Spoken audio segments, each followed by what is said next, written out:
Olá, boa noite a todos, sejam bem-vindos a mais uma live da Retina Brasil.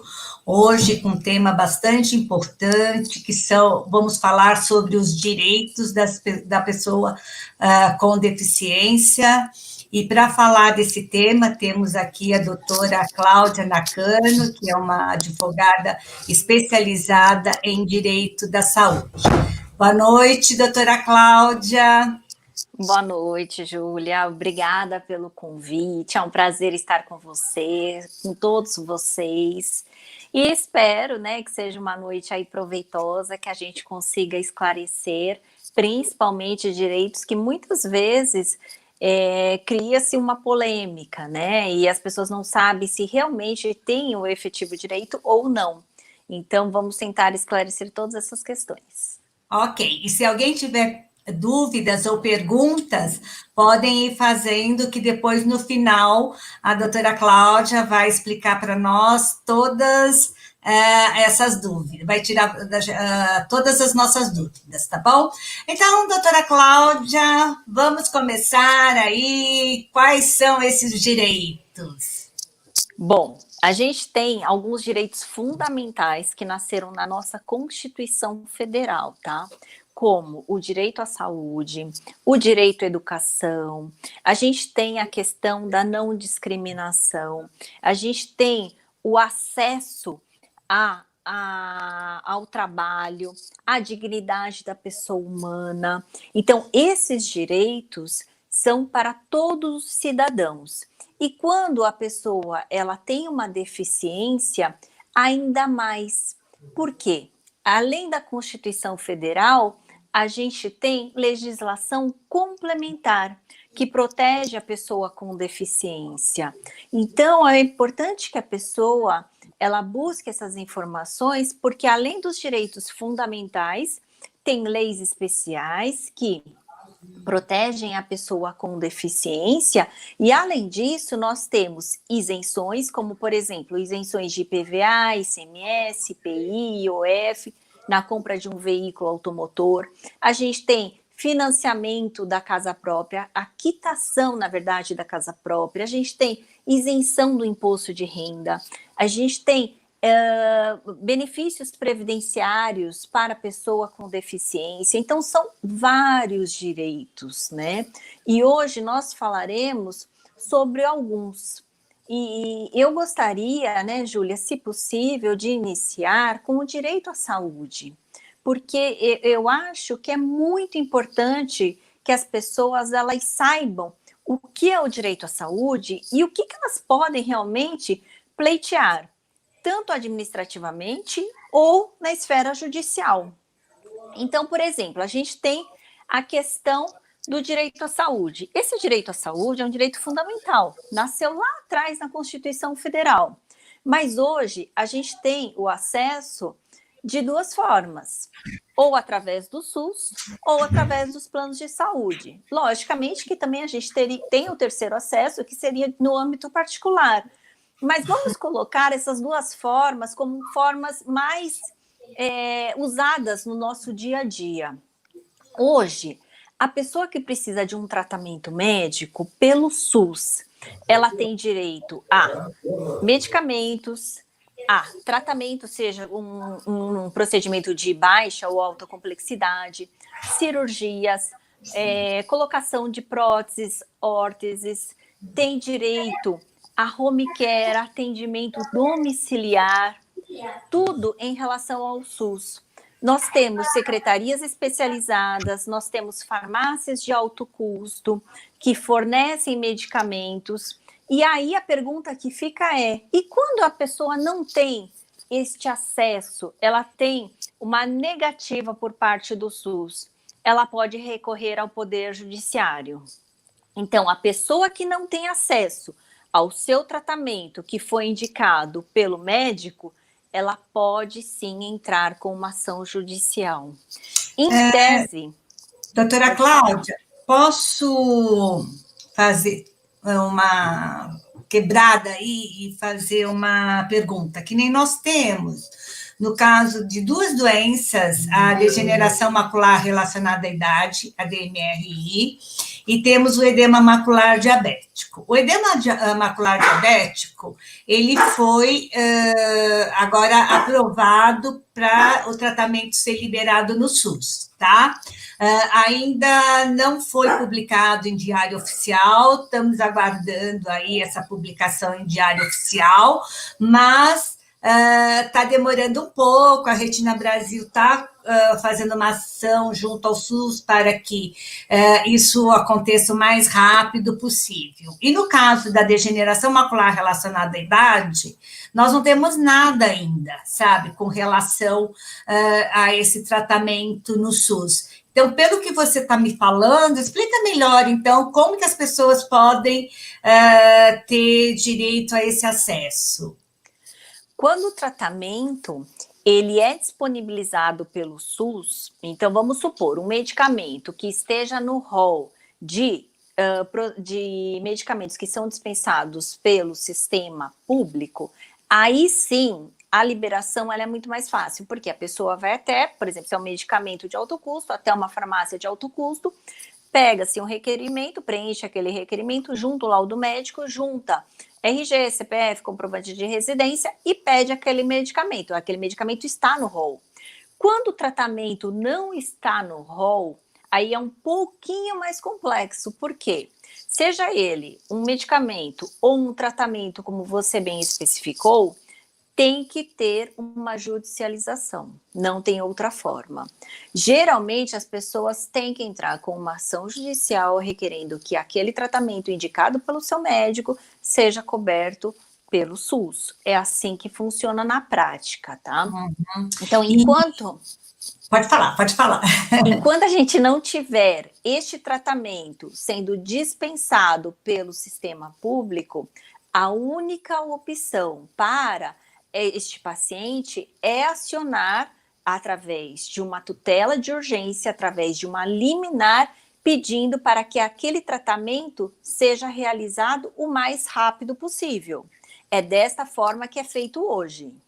E para entrar com uma ação, para conseguir essa liminar, você tem que entrar através de um advogado ou através da Defensoria Pública, é isso?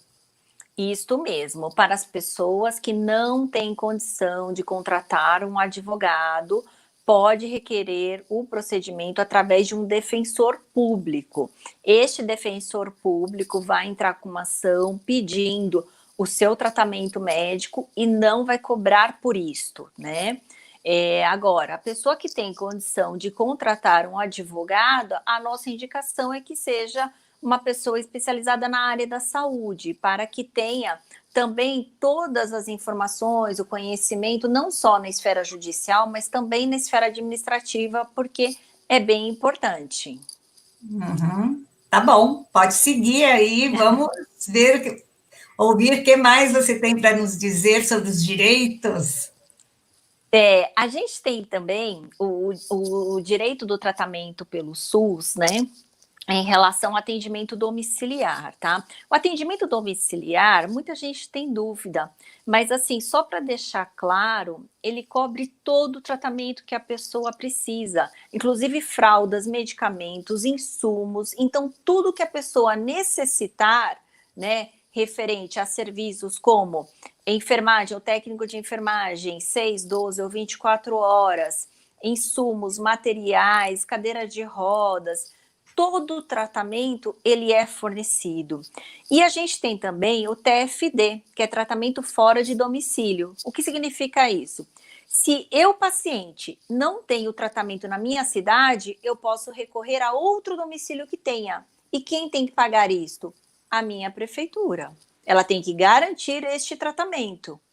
Então, se a minha prefeitura, o meu município, não oferece o tratamento que eu preciso, eu posso ter o TFD. E aí o TFD tem a cobertura de hospedagem, de locomoção, transporte e também até tem que cobrir as despesas da pessoa responsável se houver a necessidade deste acompanhamento.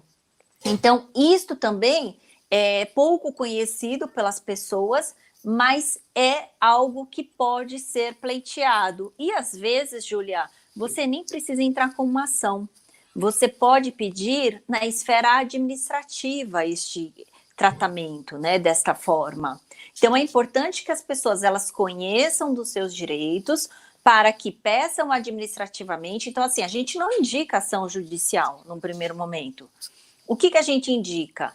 Primeiro, para que a pessoa recorra ao posto de saúde mais próximo, ou ao hospital, ou ligue para o Ministério da Saúde. Logicamente que a gente está vivendo um período de pandemia, de Covid-19, então muitas coisas, né, estão alteradas, como horários de funcionamento de algumas secretarias, né, dificuldades no requerimento, mas na normalização de tudo isto voltará como era antes. E aí pode-se pleitear administrativamente. Se houver uma negativa, aí sim a pessoa deve recorrer ao judiciário.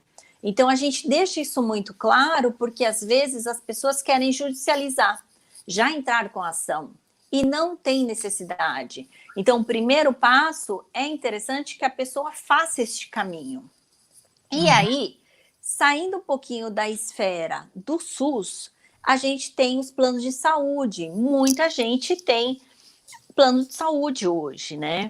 Então, o que mudou, né, depois que entrou a Covid-19? Primeiro, os prazos de atendimento, né? Eu não sei se você já precisou usar o seu plano de saúde durante a pandemia, mas muita gente está reclamando que os prazos estão mais extensos, né? Então, por exemplo, uma consulta que antes era marcada em 7 dias, hoje pode ser marcada em 14 dias, né? E isso acaba alterando um pouquinho mais o dia a dia do beneficiário do plano de saúde, que às vezes não pode esperar.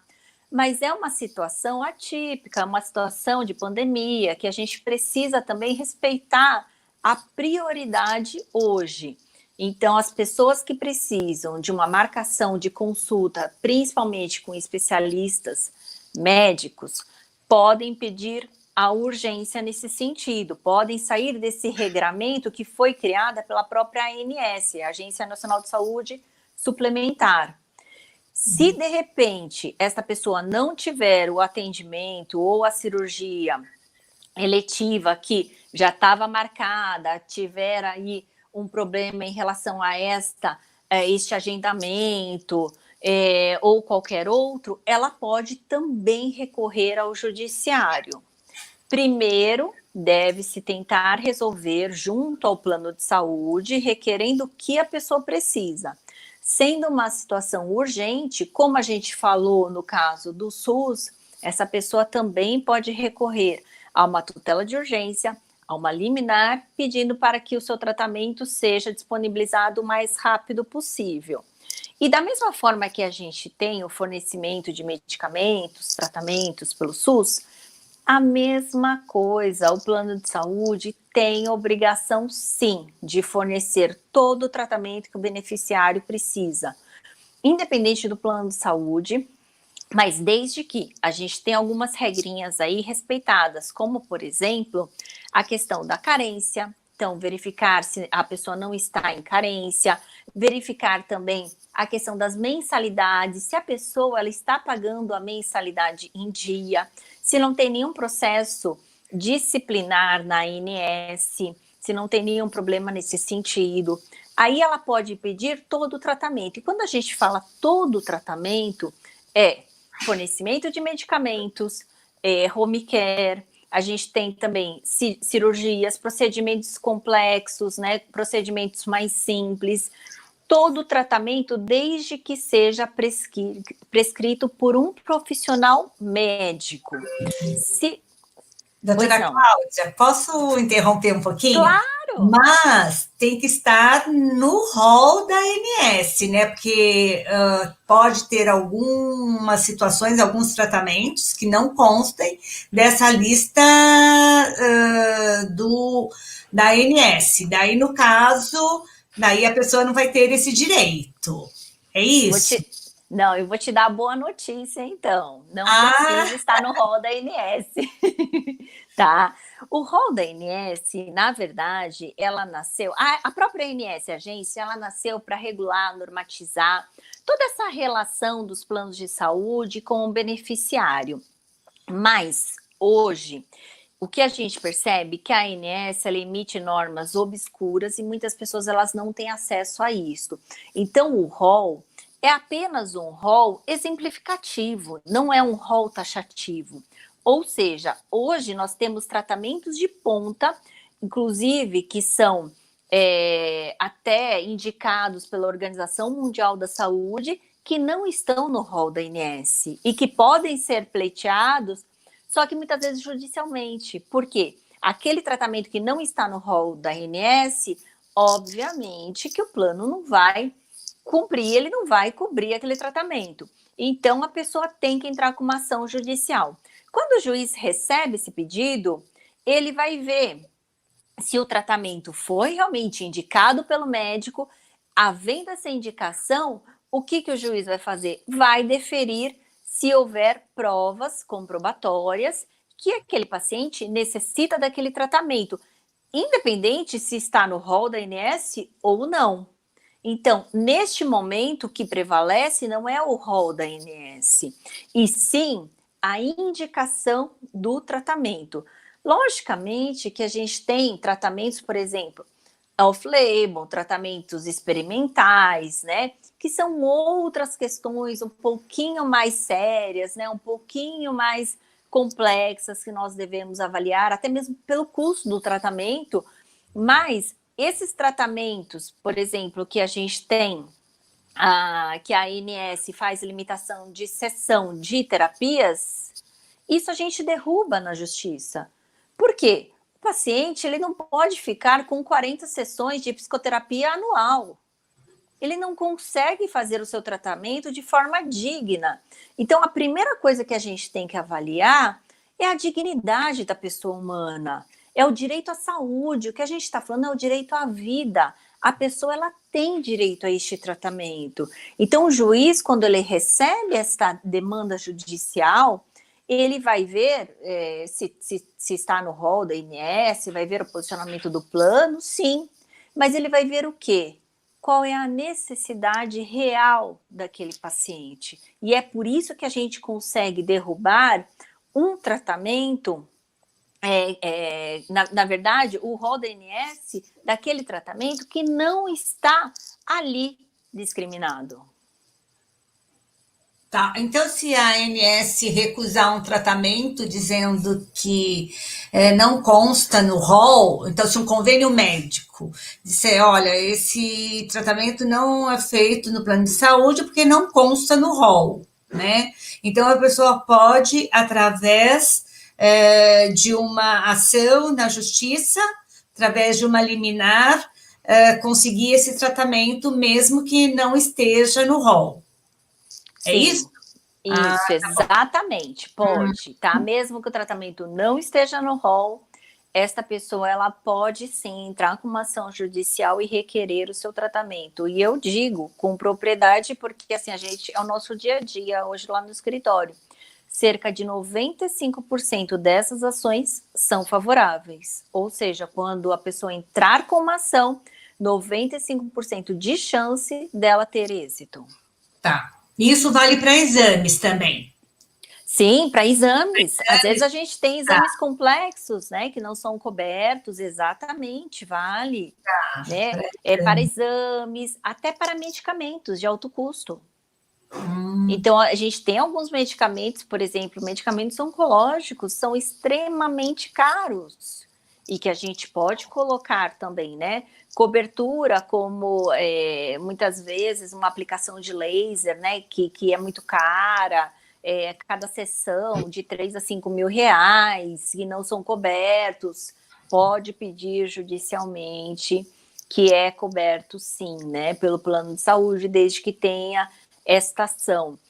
Geralmente, as ações na área da saúde, elas são mais céleres, né? Então, assim, hoje a gente tem uma demora excessiva do Poder Judiciário em julgar as ações. Então, a gente tem uma pilha de ações judiciais que lotam fóruns, tribunais de justiça.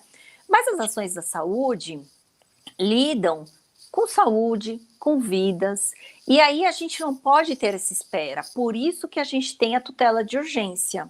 Então, se o tratamento não for imprescindível para aquele momento, dificilmente a pessoa vai conseguir ter acesso a ele. Então, é importante que essa pessoa ela tenha um laudo médico indicando a necessidade do tratamento, e eu vou um pouquinho além. Geralmente, dos nossos clientes, eu peço até para que o médico possa demonstrar os riscos e as consequências do não tratamento. Então, o que pode acontecer com aquele paciente se ele não fizer o tratamento naquele momento? Aí sim o juiz vai apreciar o nosso pedido de forma mais clara. E esses pedidos, eles estão respaldados na Constituição, que diz que todos têm direito à saúde. É baseado nisso que é possível você fazer essa solicitação judicial. Na verdade, a gente tem o artigo 196 da Constituição Federal, a gente tem os nossos direitos fundamentais também, mas a gente também tem a legislação complementar, como, por exemplo, a questão dos planos de saúde, a Lei 9656, que foi criada em 1998, que garante também muitas coisas, por exemplo, aquela pessoa que está trabalhando e que é demitida sem justa causa, ela pode continuar com o seu plano de saúde. Se for aposentado e tiver mais de 10 anos na empresa, ela continua com o seu plano de saúde para sempre, desde que ela pague aquelas mensalidades. E se for uma pessoa que ficou na empresa por um tempo menor e não saiu como aposentado, ela pode ficar de 6 meses a 2 anos. Então, a gente também tem algumas garantias criadas em legislação complementar, além da Constituição Federal. Nossa, muitas coisas com relação ao direito à saúde que você está trazendo para mim. Muitas coisas são novidades. E eu acho que deve ser para muitas pessoas que estão vendo a nossa live, né? Mas pode seguir aí, vai falando de todos os nossos direitos. Ai, que bom, eu fico feliz, né? Porque é desta forma que a gente tenta esclarecer, né? São vários direitos, e é importante, né, que as pessoas, pelo menos, elas possam conhecer quais são os principais, até mesmo para que saibam, né, se podem pleitear ou não. É uma coisa que eu gostaria de falar, um pouquinho, saindo um pouco do direito à saúde, né? Falar um pouquinho das isenções. A gente tem algumas isenções, como, por exemplo, a isenção do imposto de renda, que ela serve para isentar o imposto de renda para o aposentado, o pensionista ou uma pessoa reformada. E precisa, além de ser aposentado, pensionista ou reformado, que tenha também uma doença que esteja no rol da lei. E aí a gente tem, por exemplo, algumas doenças como AIDS, cardiopatia grave, neoplasia maligna, o câncer, a cegueira, a gente tem a questão também da deficiência, e aí é importante que a pessoa ela possa requerer administrativamente antes de entrar com um pleito judicial. E por que é interessante essa isenção? Porque ela não atinge só o benefício previdenciário, ela atinge também complementações. Então, vamos supor que essa pessoa ela tenha uma aposentadoria pelo INSS, ela não vai pagar mais imposto de renda, a partir daquele momento que ela está pedindo o benefício. E ela tem uma complementação, como, por exemplo, uma aposentadoria complementar previdenciária. Ela também não precisa pagar imposto de renda. E muitas vezes ela paga, porque ela não sabe que ela pode requerer este benefício. E este benefício, ele pode ser requerido sem advogado. É só a pessoa entrar em contato com a sua fonte pagadora e requerer essa isenção diretamente. E aí depois avisar na própria Receita Federal, né? Claro que vai ter que comprovar a doença através de um laudo, é um procedimento administrativo, tudo que são procedimentos administrativos, são mais burocráticos no Brasil, nós sabemos, mas é algo que é possível, que essa pessoa consegue fazer. E aí, se ela quiser o retroativo, por exemplo, se ela tiver a doença já há algum tempo e ela não pediu, ela pode requerer também. Só que aí ela vai ter que entrar com uma ação judicial para requerer aquele retroativo. Mas a partir daquele momento que ela entrou com benefício e foi concedido, a partir daquele momento, ela não tem que pagar mais o imposto de renda. Então, é importante que ela faça esse pedido. Se ela tem as doenças, uma das doenças que são elencadas na lei, até depois, se você quiser, eu passo todas as doenças, né, para que você possa postar quais são essas doenças e quem tem direito real ao imposto de renda, a gente faz essa postagem para que as pessoas saibam e que possam também exercer esse direito. Uhum. As doenças visuais, elas dão direito à isenção, e aí a pessoa tem que perguntar para o seu médico se a quantidade de visão que ela tem dá esse direito, porque depende muito da acuidade visual ou do campo visual.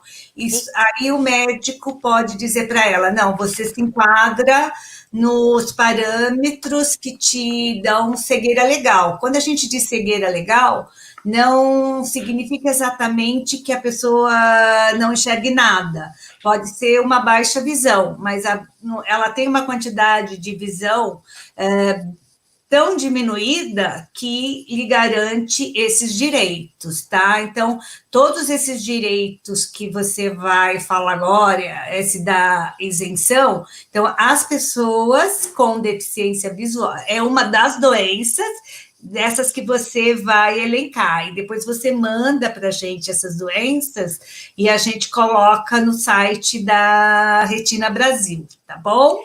Inclusive, na lei se fala, está como cegueira realmente, tá? Então, a lei, por exemplo, ela fala em AIDS, alienação mental, cardiopatia grave, cegueira, contaminação por radiação, doença de Paget em estados avançados, doenças de Parkinson. A gente tem várias doenças que são elencadas desta forma. E aí, claramente que o médico, o perito que vai constatar se a pessoa tem direito à isenção do IR, vai verificar o grau realmente da acuidade visual. Uhum. É isso aí. Tá. E lembrando também que essa isenção, ela é em cima dos proventos de aposentadoria, né? Se a pessoa tiver outras rendas, aluguéis, prolabore, essas coisas, isso não dá direito. Isso, não dá exatamente. direito. Vai ter isenção só sobre os proventos da aposentadoria, seja do INSS ou da Previdência Privada. Isso, exatamente. Somente desta forma, né? Uhum. Tá bom. Então, quais outras isenções nós temos? Vamos lá, uma notícia boa, quitação da casa própria. Essa eu adoro, porque muita gente não sabe que se tiver uma incapacidade total e permanente, pode requerer a quitação do seu contrato de financiamento. E por que isto? Porque a gente paga um seguro, que muitas vezes ele é obrigatório, embutido no nosso contrato de financiamento, que a gente nem percebe. E lá está dizendo justamente isto. Então, por exemplo, eu e meu marido temos um contrato de financiamento. Eu tenho câncer e estou incapacitada e não posso continuar com algumas atividades que eu exercia antes, e é uma incapacidade permanente, total e permanente. Eu vou ter a quitação da casa própria da minha parte. O meu marido vai continuar pagando. Mas é importante também que seja pleiteado. Vamos supor que o nosso contrato seja sido financiado pela Caixa Econômica Federal, aonde eu tenho que pedir essa isenção e esta quitação na própria Caixa Econômica Federal. É um procedimento administrativo. A pessoa vai até o banco e leva toda a documentação, que provavelmente vão pedir um laudo médico atualizado, demonstrando a sua incapacidade, às vezes até exames, e pode requerer através de um formulário que a própria Caixa Econômica Federal tem, desta quitação da casa própria. É pouco conhecido e pouco usado no dia a dia. E é tão importante porque as pessoas, elas podem requerer e elas nem sabem disto, né? E até fazendo um gancho da situação que a gente está vivendo hoje, até por conta da Covid-19. Então, vamos supor que a pessoa tenha uma incapacidade, sequelas por conta do vírus, ela pode requerer também esta quitação. Então, é importante que ela saiba se no seu contrato tem essa cláusula. E a gente sempre tem que falar da incapacidade total e permanente atrelada a uma doença ou um acidente. Então, vamos supor que seja por uma doença. Tem que ser comprovado que o contrato foi assinado antes daquela doença se instalar ou se agravar. Caso contrário, a pessoa não vai conseguir. Então, vamos supor, eu tenho diabetes. Então, eu tô com diabetes, né? Acabei de receber o meu diagnóstico hoje e amanhã, vamos supor que eu tenho uma complicação, tenho uma incapacidade total e permanente e não consiga desenvolver algumas atividades. O que vai acontecer? Eu vou requerer o meu contrato de financiamento, só que eu não tenho o contrato ainda, eu quero assinar esse contrato. Então, se eu assinar posteriormente à minha doença e principalmente as minhas complicações, esse contrato não será válido. Então, eu não posso pedir essa quitação. Esta assinatura deveria ter acontecido lá atrás, antes da minha doença, antes de eu ter o diagnóstico em diabetes. Mas não, eu vou assinar após a doença. Então, provavelmente eu não vou ter esse direito. Então, é importante que a pessoa tenha assinado antes do acidente, ou da doença, ou do seu agravamento. Tá? Correto. O que mais? Que mais? A gente tem a isenção também de IPVA, ICMS, IPI, IOF, na compra de um veículo automotor, tá? E como acontece isso? A gente tem a pessoa com deficiência que na verdade, tem dois casos. Ou a pessoa que é condutor, ou aquele que não é condutor, que pode realizar o pleito, e o pleito também é administrativo. Quem é condutor vai trocar a habilitação de comum para especial e requerer todos os benefícios. Quem não é condutor vai pedir somente os benefícios e é importante que o carro esteja também em seu nome.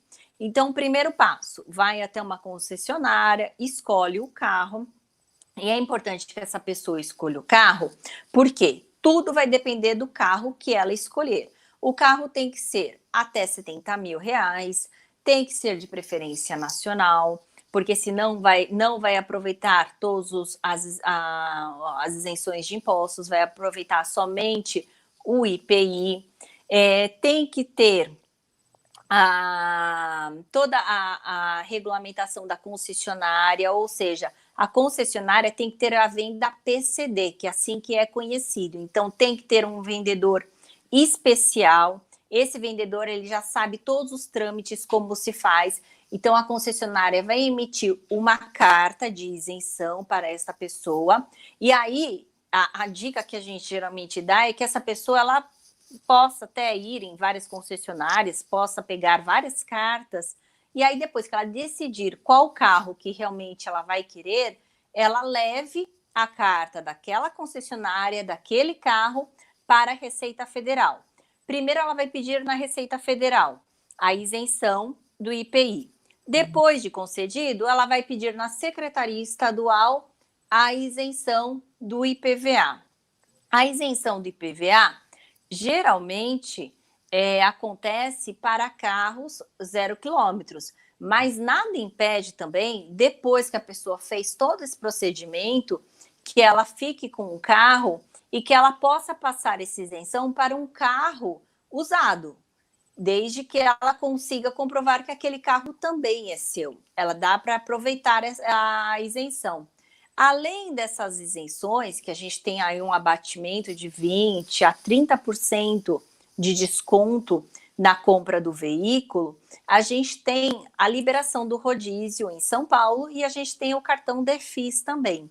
O cartão Defis, as pessoas podem parar em vagas especiais e, além de poder parar em vagas especiais, as pessoas, em alguns shoppings, têm o estacionamento liberado.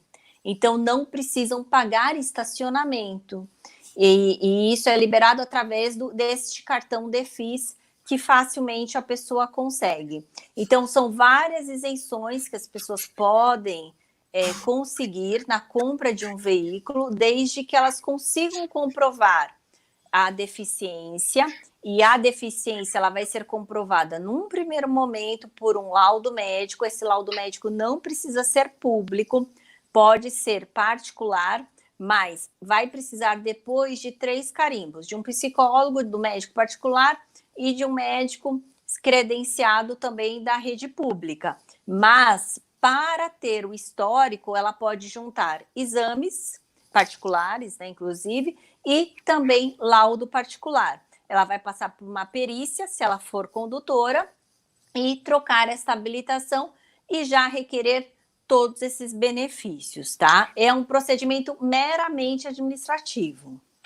Cláudia, só dando uma dica aqui, hoje as concessionárias, elas têm pessoal bem treinado para orientar bem como que faz esse processo para solicitar isenção, tanto na Receita Federal como na Secretaria de Fazenda, né? Sim. Você falou que toda concessionária tem ali uma pessoa que vai atender todos esses casos e vai dar uma boa orientação, né?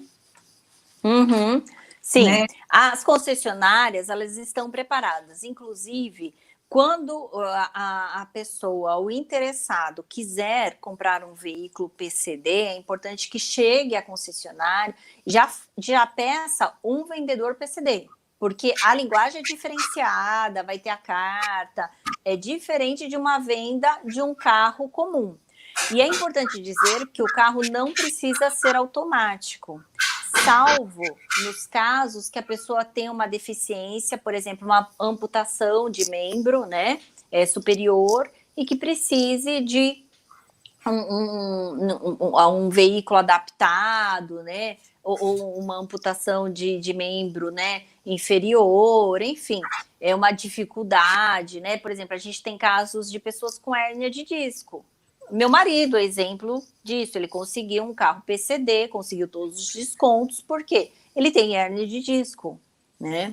E ele não consegue dirigir um veículo comum, ele tem dores, né? Então, ele conseguiu. Então, as pessoas que não têm condições de dirigir um veículo comum, desde que comprovado por meio de laudo médico, exames, elas têm direito não só às isenções de PVA, ICMS, IOF e IPI, mas também a liberação do rodízio em São Paulo, cartão Defis, a todos esses direitos que estão atrelados à carta. Que nem no meu caso, por exemplo, que eu sou deficiente visual, então o carro, ele sai no meu nome, né, nessa isenção, e o condutor eu nomeio, no caso, meu marido. Seria assim? Isso, exatamente. Tá, então tá. Então eu tenho direito à isenção, mas quem vai conduzir o carro é uma outra pessoa que eu vou determinar para a condução desse carro. Exatamente. Aí, neste caso, precisa ser um carro de 0 quilômetros, tá? Porque precisa ser um carro necessariamente que saiu da concessionária, né? Que faz esse trabalho PCD. Por exemplo, a gente tem casos de crianças com autismo que o carro está no nome da criança, mas quem dirige são os pais. Então, é possível, né? E essas isenções, elas acontecem, né?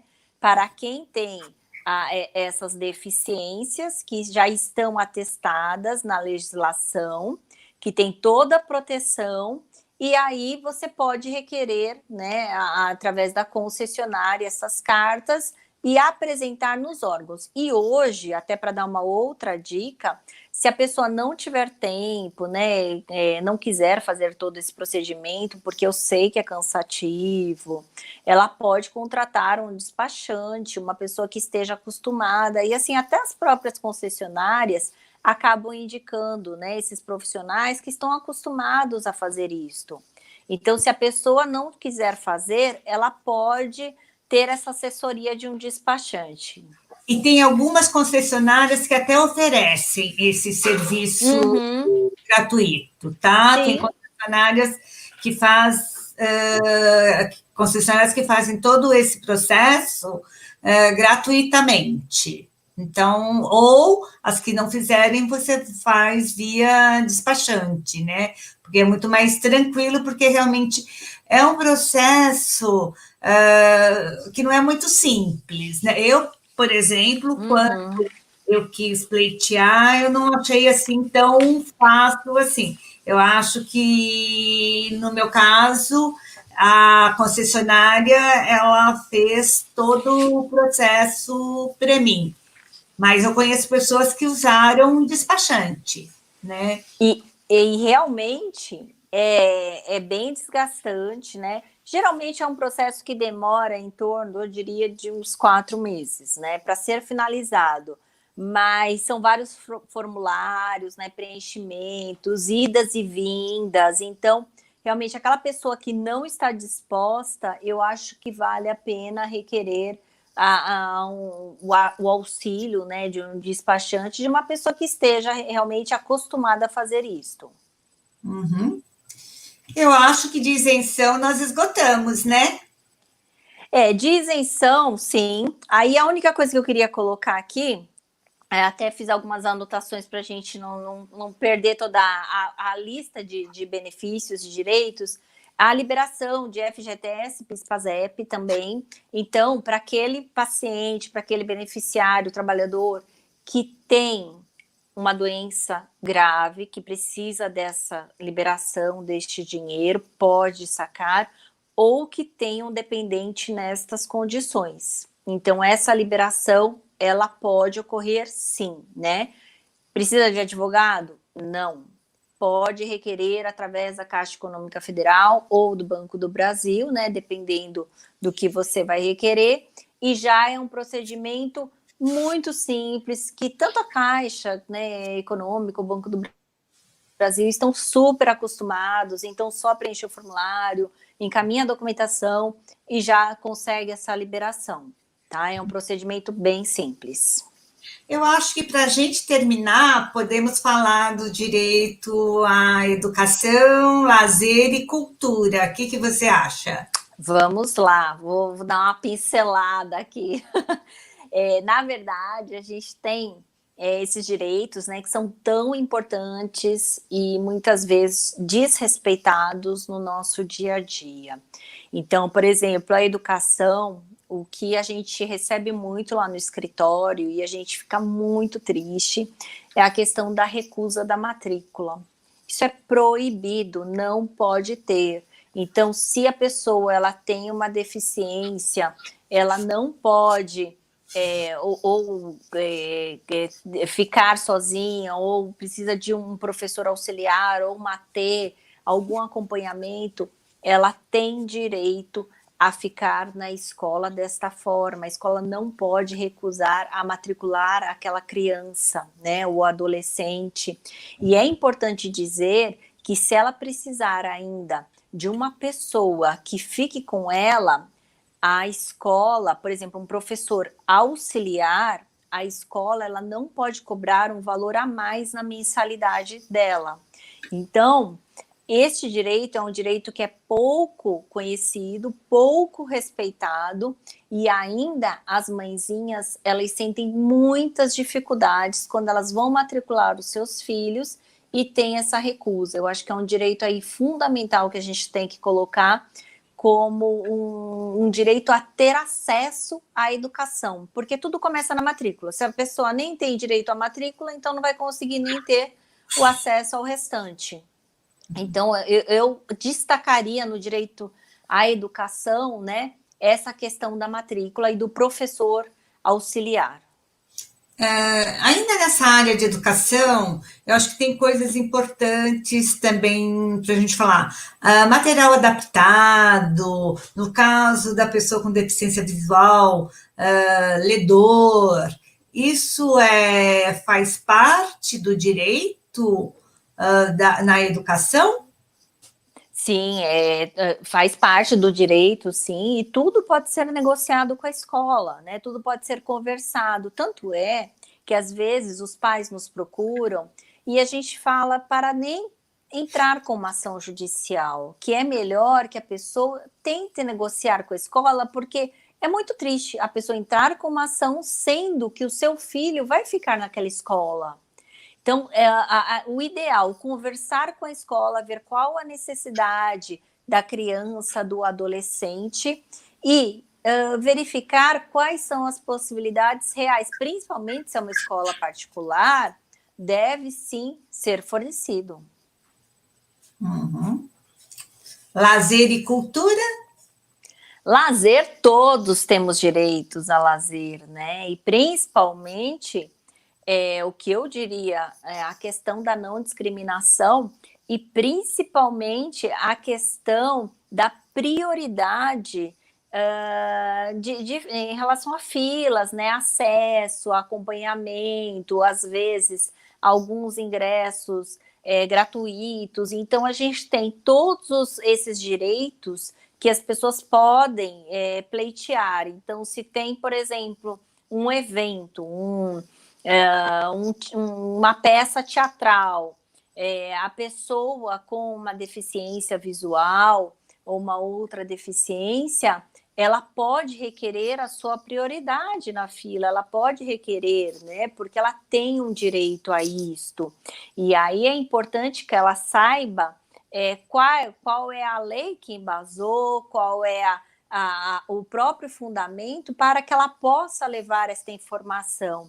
E aí nós podemos até depois juntar todo esse material, Júlia, se assim você permitir, da gente disponibilizar para as pessoas quais são essas leis, para que as pessoas também possam falar, olha, é uma lei municipal, é uma lei federal, é uma lei que garante o acesso. Por exemplo, a gente tem a lei do cão-guia, que é uma lei fundamental para quem tem cão-guia e às vezes é barrado em carros de aplicativo. A gente tem muito isto, infelizmente. E é um direito da pessoa que tem o cão-guia entrar em qualquer estabelecimento ou em qualquer transporte público ou particular.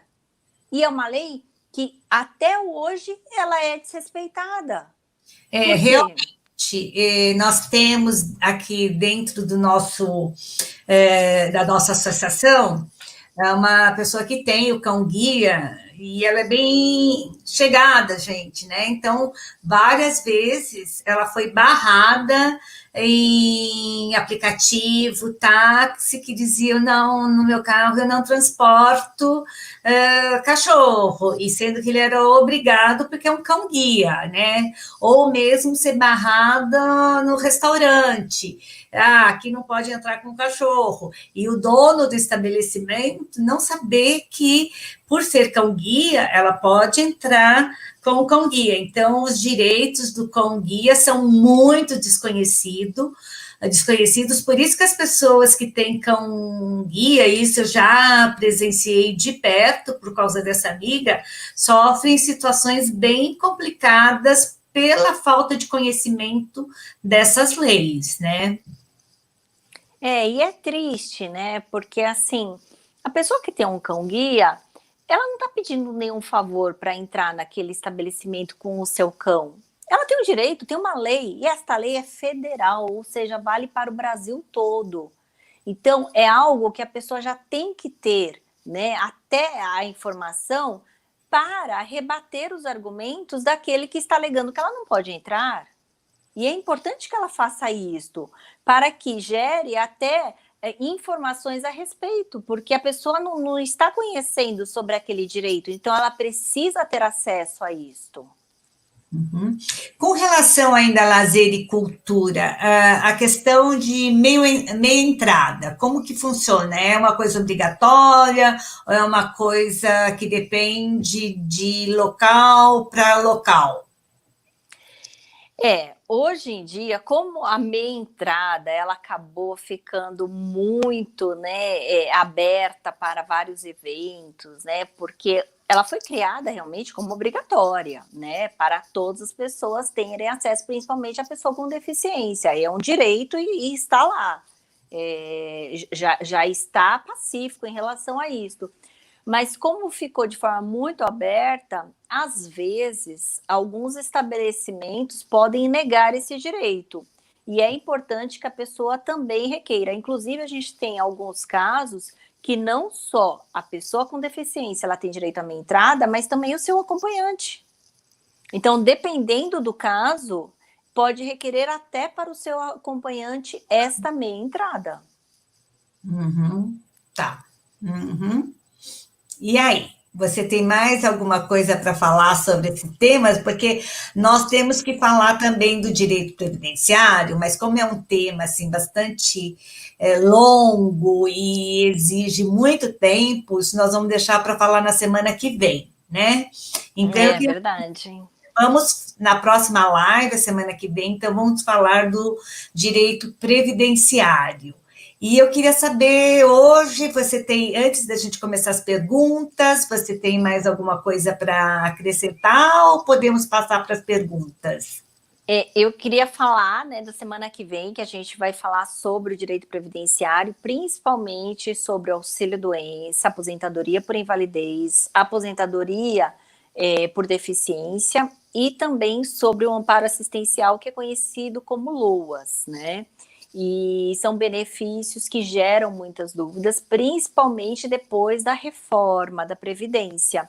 Mudou muita coisa. Então, seria realmente, né, uma discussão aí para uma live inteira, porque tem muitas coisas que a gente precisa destacar.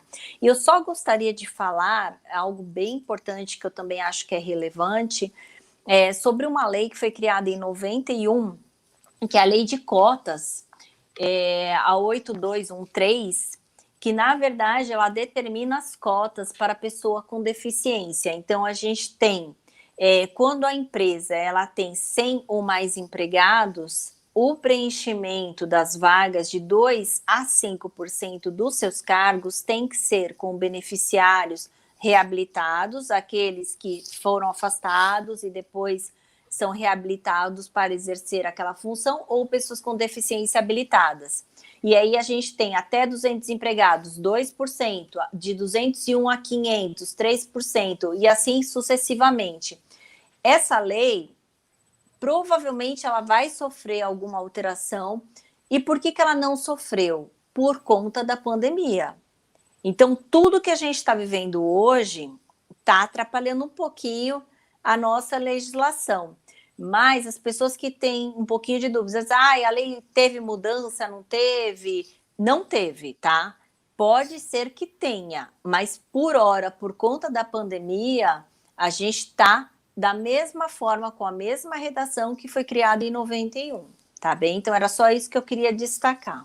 Mas existe uma previsão de mudança da lei de cotas, então? Então, estão para reformular, a gente não sabe ainda qual texto que será, né, que será feito, mas tá tudo parado por conta do momento. Então, por enquanto, continuamos na lei antiga, as pessoas com deficiência, elas têm direito ao trabalho, face a essa lei de cotas, e as empresas têm que preencher essa cota, senão elas são multadas, não é isso? Exatamente. Aí eu queria voltar um pouquinho na questão da educação, até porque eu acabei de me lembrar de um parecer que a gente teve recentemente, fresquinho, 11 de 2020, que é um parecer do Conselho Nacional de Educação, alegando que as pessoas com deficiência não precisam voltar presencialmente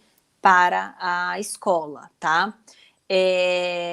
Esse parecer alega até a dignidade da pessoa humana, o cuidado, até mesmo dizendo que por conta de tudo isso que a gente está vivendo, as dificuldades de fazer a higiene, que muitas pessoas com deficiência não conseguiriam, né, retomar presencialmente as escolas, que precisariam de uma assistência maior, enfim, mas a gente pode ter um retrocesso da nossa legislação.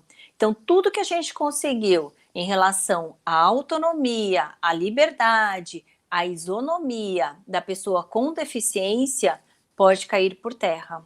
Então, a gente tem que ficar bem atento em relação a isto, porque, claro, o Conselho Nacional de Educação pode ter essa preocupação e deve ter essa preocupação, principalmente com a pessoa com deficiência, mas tem que ser respeitado o direito desta pessoa escolher se ela quer ou não voltar, ou seu representante legal, ou seu responsável, para que ele diga também se o seu filho tem a capacidade, tem a condição de voltar ou não. Além disso, a própria escola deve ter essa autonomia. Então, é apenas um registro que eu gostaria de deixar aqui sobre esse parecer e sobre esse possível retrocesso que a gente pode ter também na legislação da pessoa com deficiência. Ainda na área de educação, esse pessoal que presta vestibular, Enem e tem dificuldade, deficiência visual, eles têm alguns direitos nas provas. Quais são esses direitos? Então, tem alguns direitos atrelados às condições especiais que cada candidato precisa, né? Então, dependendo da sua deficiência, já sai no edital, né?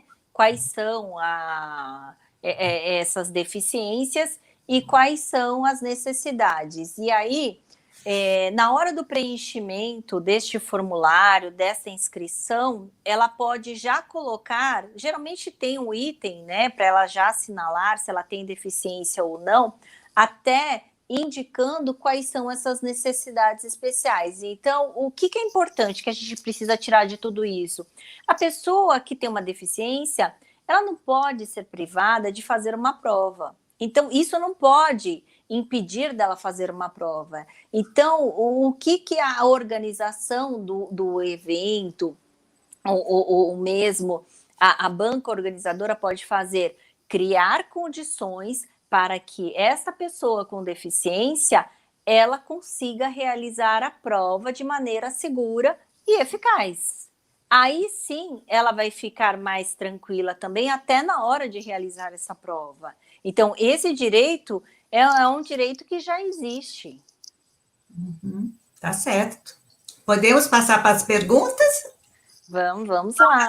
Perguntas? Então, a Marina aí, que é a nossa assessora aqui de live, vai começar com as perguntas. Marina, você pode nos ajudar aí com as perguntas? Olá, boa noite. Então, boa noite. Nós temos muitas perguntas, assim, são muitas mesmo. Eu não sei nem se vai dar para responder tudo, mas vamos começar. A primeira eu vou começar na ordem que as perguntas foram chegando. Aí, se alguma já tivesse sido respondida, enfim. Vamos lá. Olha só, a primeira pergunta é da Ângela. Ela pergunta se os advogados particulares ou defensoria pública devem ser especialistas nessa temática de saúde, pelo motivo deles terem conhecimento na tramitação do processo e os documentos específicos. Bom, é importante que o profissional seja, assim, conhecedor da área da saúde. E hoje no Brasil a gente tem poucos especialistas na área, tá? E é relevante porque é um procedimento totalmente diferente de uma ação trabalhista, uma ação civil. A documentação também, para colocar no processo, ela é diferenciada. Então, é importante que ela procure. E a Defensoria Pública também já está acostumada com esse tipo de ação. Beleza. A próxima pergunta que chegou aí no chat foi da Maria Antonieta, e ela pergunta o seguinte: Como está a legislação para cotas para deficientes em empresas? Acho que você falou aí no final, né? Isso, é a lei 8213, criada em 91, que a gente falou, né? E aí a gente tem aquela relaçãozinha que é a questão do preenchimento das vagas, né? De 100 empregados até 100 empregados, a gente tem de 2% a 5% e assim sucessivamente, né? Pode ser que seja alterada, mas por hora o que prevalece são essas indicações. E é importante dizer que a pessoa com deficiência, ao ocupar a vaga, ela precisa ter a capacitação, né, e a habilitação para aquela determinada função. Beleza. Aí eu vou resumir 3 perguntas aqui em uma que são parecidas, que você tinha falado sobre o rol de exames, tratamentos da ANS, e as perguntas, resumindo, são as seguintes. Para pleitear um exame, um tratamento que não está no rol da ANS, é realmente necessário entrar com a ação judicial ou existe uma maneira mais simples, tratando especificamente de teste genético? Então, geralmente não tem outra forma, é só com a ação, tá? Porque o plano vai negar, até com base no rol. Vai falar, olha, não está no rol, eu não tenho que cobrir. Mas se essa pessoa conseguir, via ouvidoria da saúde, né? Não adianta ligar para a ANS, porque a ANS será contra, né? Justamente porque ela que fez o rol, mas ela pode tentar administrativamente. Agora, possivelmente, né, tem alguns exames genéticos que só judicializando. Mas eu acho que vale a pena tentar com o plano de saúde, antes de entrar com a judicialização, fazer o pedido, né? Porque pode ser que tenha alguns planos de saúde que sejam sensíveis e concedam. Então, antes de entrar com a judicialização, eu acho que é importante entrar com o pedido no plano de saúde, né? E até, né, entrar com uma instância superior, né? Então, acionar a ouvidoria, né? Tentar desta forma e aguardar a resposta. Hoje, o plano de saúde, né? Não hoje na situação que a gente está vivendo, tá? Em regra, o plano tem que dar a resposta em 72 horas. Mas não é o que acontece na prática, né? As pessoas ficam esperando a resposta. Então, quando não vem a resposta, ou quando a resposta ela é negada, já enseja a ação. Uhum. Beleza. Agora a pergunta da Edileuza Galdino. Edileuza Galdino Vieira. Ela fala: boa noite, Maria Júlia e Cláudia. A minha casa é financiada e no contrato consta o nome também do meu marido. Eu tenho direito à quitação? Por favor, fico grato pela sua atenção. Obrigada. Então, boa noite. Se ela tiver uma condição de incapacidade total e permanente e ela tenha assinado o contrato antes dessa incapacitação, ou da doença, ou do acidente, ela tem direito sim, mas só da parte dela. Do marido continua, ele vai continuar pagando a parte dele. Ah, beleza, legal. Agora, a próxima pergunta é da Luciana De Simone. Ela quer saber sobre a isenção de imposto de renda pessoa física para quem tem visão monocular. Um beijo, doutora Luciana, por estar nos assistindo, minha parceira. Vamos lá. Em relação à isenção, o que acontece? Quando a pessoa ela tem uma doença, né, que está indicada na legislação, ela pode requerer, logicamente, demonstrando, através do que a própria Júlia falou, do grau, né, da acuidade visual, se ela tem aquela complicação ou não, até porque a lei ela fala em cegueira. E a cegueira não quer dizer que a pessoa não precisa enxergar nada, não é assim. Mas ela precisa ter um comprometimento para que a gente possa justificar o nosso pedido de isenção. Então, desde que ela tenha uma doença que demonstre essa perda da acuidade visual, sim, ela pode ter direito à isenção do imposto de renda. E desde que ela seja aposentada, reformada ou pensionista.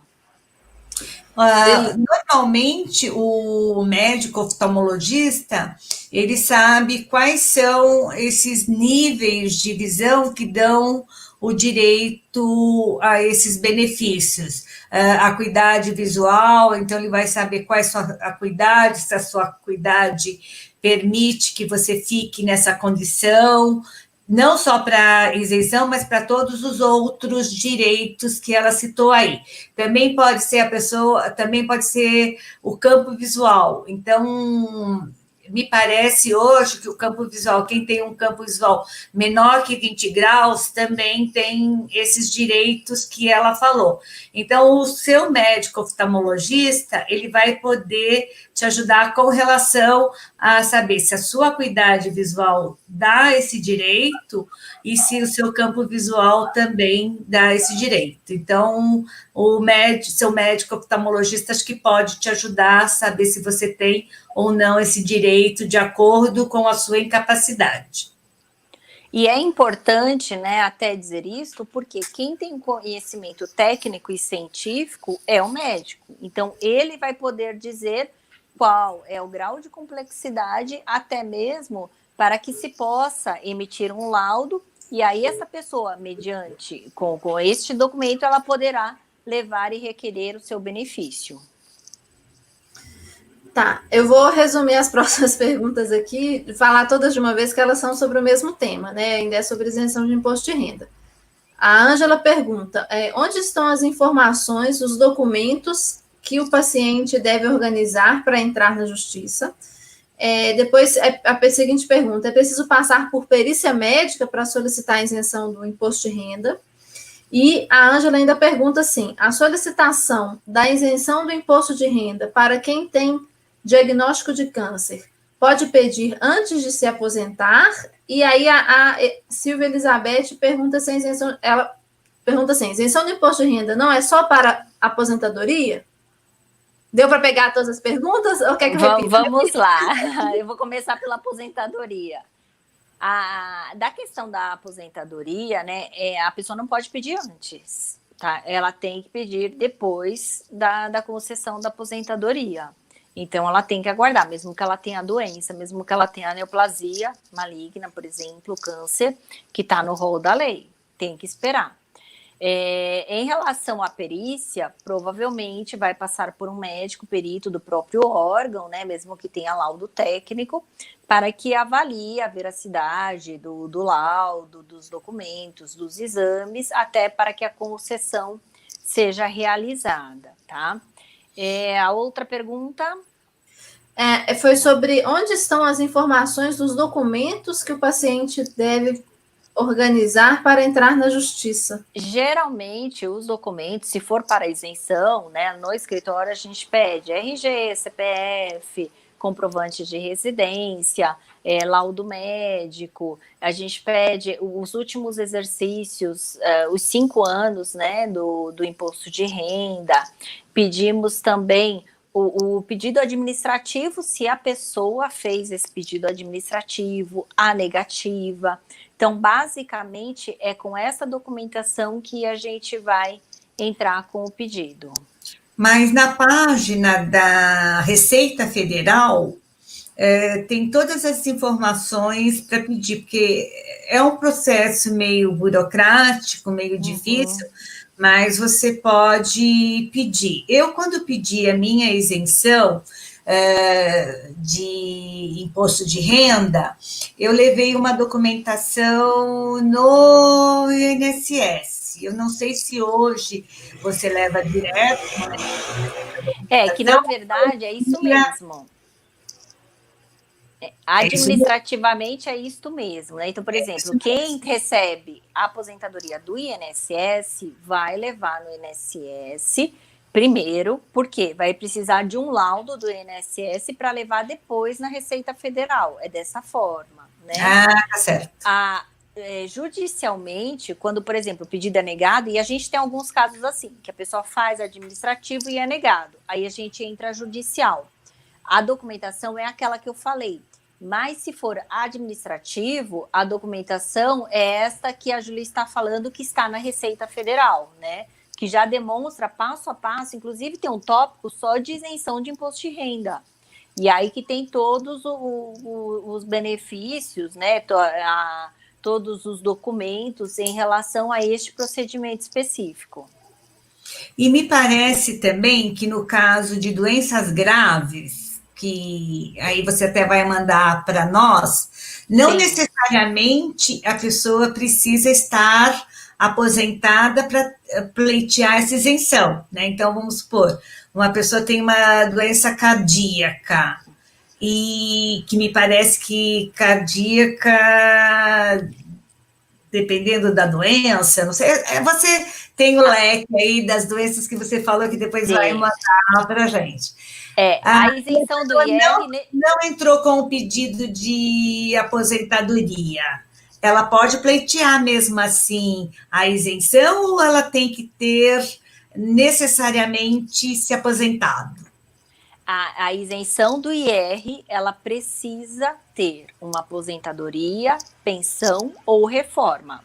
E mais correto. A doença, tá? A isenção do IR. É um requisito e está na lei. Tá. Então tá. Ok. Marina, mais perguntas? Tem muito mais perguntas aqui. Tem uma aqui da Joana Lobo, que ela colocou aqui assim: sou funcionária pública estadual. Tenho sequela de poliomielite. Tenho direito à aposentadoria pela lei de aposentadoria da pessoa com deficiência? Então, depende, né? A gente vai falar isso muito, né? Convido para participar da próxima live, que a gente vai falar sobre direitos previdenciários, a gente vai falar bastante sobre a aposentadoria por deficiência, que é pouco conhecida, muita gente conhece só a aposentadoria por invalidez, e é importante que a pessoa tenha aí um tempo de contribuição mínimo, né, que é avaliado depois da reforma. Então, todas essas questões têm que ser verificadas. Então, aposentadoria por deficiência é tempo mais deficiência. Aposentadoria por invalidez é doença, acidente, mais a incapacidade para o trabalho. Mas tá bom. Você explica direitinho essa história para nós, hein, doutora Cláudia? Combinado? Combinado.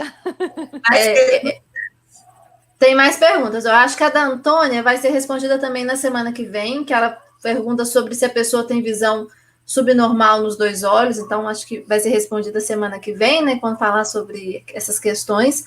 A Odila, ela fala que ela é aposentada por retinose, fica isento de IPTU? Então, o IPTU, né, tem algumas cidades que dão essa isenção, inclusive para aposentados, né, que tenham até 3 salários, por exemplo, a gente tem essas questões, tem que ver direto na subprefeitura, né, ou na prefeitura de sua cidade, porque aí não dá para a gente falar, porque cada cidade tem o seu modo, né, de dar essas isenções, mas a gente tem algumas cidades, sim, que dão isenção, não só por doença grave, mas também para alguns aposentados.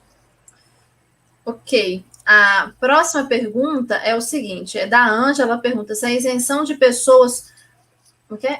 E a isenção de pessoas com empréstimos na Caixa Econômica, por exemplo? Então, não tem, né, isenção por empréstimo. A gente não tem esse direito, tá? O que a gente tem quando a gente fala de financiamento é apenas o IOF, no caso de veículo de compra, né? Ou nos contratos de financiamento. Agora, nos contratos de empréstimos, a gente não tem nada até hoje. Tá bom. Tem uma pessoa que está querendo saber sobre a Rita de Cássia N. Santos. Boa noite, gostaria de saber quais são os direitos para portadores de visão monocular. Acho que já respondeu, né?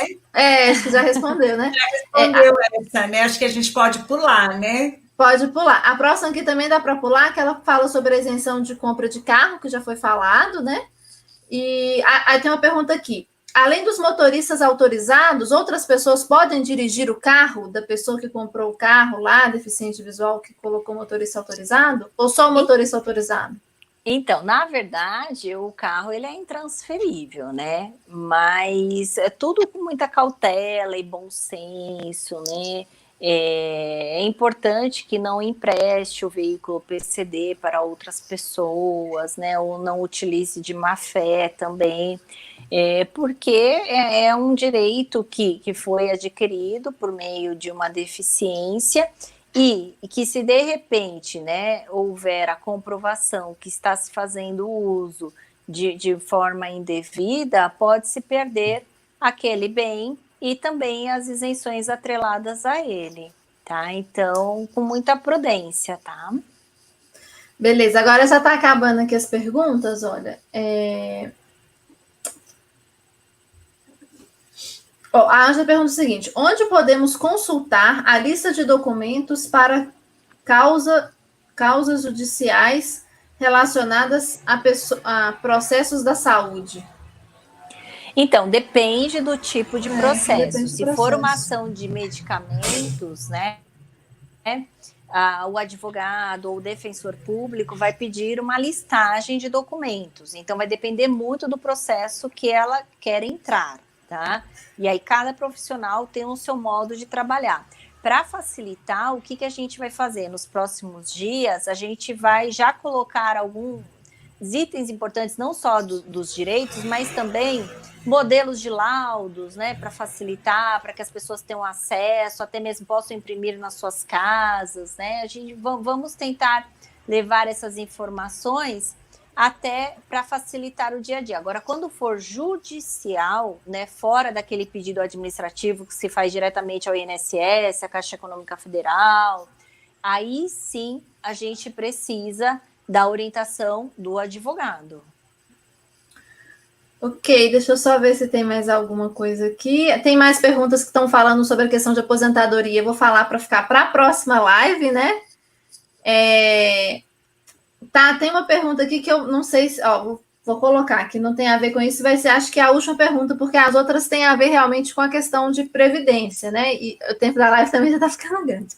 A Dimang Koubel está perguntando assim: saberia me dizer aonde no site do Ministério da Educação o estudante deficiente visual consegue um notebook com programa de acessibilidade de forma gratuita? Eu já vou até acrescentar uma questão aqui, que um programa gratuito para acessibilidade no notebook é o NVDA, que é só entrar no site do NVDA e baixar aí um leitor de tela, se quiser. Mas você saberia dizer alguma coisa sobre isso? Não, sobre essa questão específica, não. Mas a Marina já deu aí a resposta, né? Já conseguiu aí nos ajudar. Então, alguma outra pergunta aqui ainda está aqui no chat. Alguns comentários também sobre a questão de solicitação, mas eu acho que a maioria das perguntas agora realmente com relação à aposentadoria. Aí eu acho que pode ficar para a semana que vem, né? Uhum. Não, perfeito, Marina. Então, vamos lá. Semana que vem a gente tem muita coisa para conversar, né? A gente vai falar sobre essas questões. É importante que as pessoas tragam essas perguntas, né, para que a gente possa esclarecer. E, né, vamos falar aí principalmente sobre essas aposentadorias aí que dão um nó na nossa cabeça. Uhum. E se vocês tiverem mais dúvidas ou quiserem mais informações, no site da Retina Brasil, www.retinabrasil.org.br, a gente tem uma seção de benefícios que a gente vai estar alimentando. Vamos contar aí com o apoio da doutora Cláudia para a gente colocar um conteúdo bem legal para vocês se informarem, e também vocês podem entrar em contato@retinabrasil.org.br, e alguma pergunta que vocês queiram fazer, a gente passa então para a doutora Cláudia, tá bom? Eu acho que nós podemos terminar, né? Vou passar a palavra aí para a doutora Cláudia fazer o encerramento e depois eu falo mais um pouquinho para concluir a nossa live de hoje. Ai, perfeito. Nossa, é um prazer aqui estar com vocês, né? Uma noite super proveitosa, foi muito bom. Obrigada, Júlia, pelo convite, pelo carinho. Obrigada, Marina. E agradeço, assim, a todos, né? Aqueles que fizeram perguntas, aqueles que participaram, aqueles que vão participar da próxima live, por favor, né? Que tragam suas perguntas também. E vamos trabalhar, né? O que vocês precisarem em relação a essas dúvidas, podem mandar para o Retina Brasil, que a gente vai esclarecer. E aos pouquinhos, né, essas informações vão sendo difundidas. É importante que as pessoas também passem para os seus amigos, familiares, né, colegas, para que todos tenham acesso, né? O direito à informação também é super importante. Mas muito obrigada. Uhum. Nós que agradecemos, obrigada, doutora Cláudia Nakano, foi uma delícia de live, passou o tempo rapidinho, com tantas informações importantes, e estaremos juntas novamente na próxima semana, certo? Quero agradecer também a vocês que participaram dessa live, Marina aí, que sempre está sendo o nosso braço direito, esquerdo, aí para que essas lives aconteçam, tá? Então, boa noite para vocês todos e até a próxima live. Boa noite, tchau, Boa gente. noite, tchau, tchau.